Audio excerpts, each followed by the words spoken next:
How do you file a claim after your house has been ravaged by fire?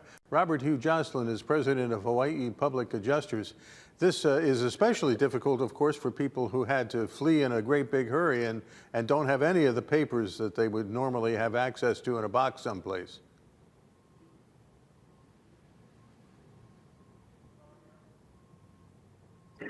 Hi, Robert Hugh Joslin here. I'm, first of all, really have never been through something like this and have watched so many friends and acquaintances on the west side and up Kula lose so many things. And it's just an awful thing to personally be witnessing your friends and neighbors going through that. It's just horrible. Back to the question, if you have an insurance policy and you want to know if the loss is covered, by all means, it's going to be covered. The New York City 1946 fire policy was one of the first ones that ever went out back in 1943.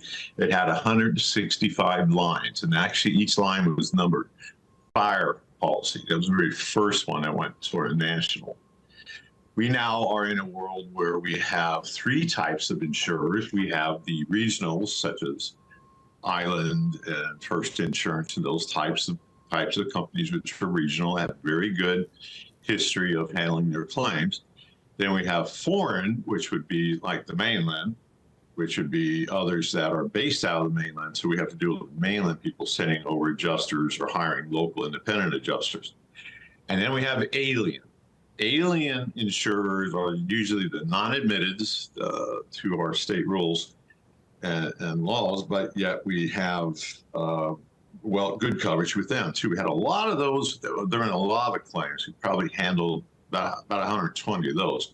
Right now, the people have been calling us. We take in the info, and we essentially will explain how the process works. And it's really shocking how much.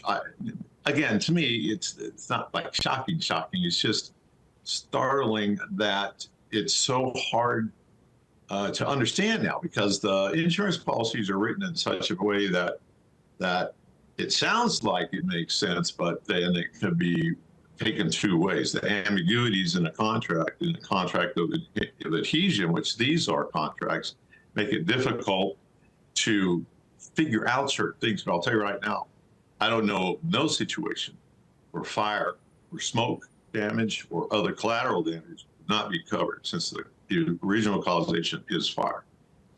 Just a couple seconds left. What should people photographing if they can get back to their house or where their house was? When somebody asks us that, we say, you can't take too many photos. A lot of people give us like 12 photos, and I'm saying, well, where's 1,200? You can't take too many photos, close-ups, further landscaping ones, portraits of stuff. You want all those photos. That's evidence. We need that.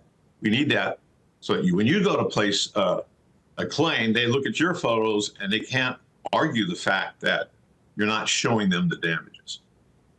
Interesting. Robert Hugh Joslin, an expert on this topic. And if you need any other information, call your insurance company and get some guidance. The faster you file a claim, the better you can move to get something done to help you. Coming up on 7:50 now, and we'll have more Sunrise when we return.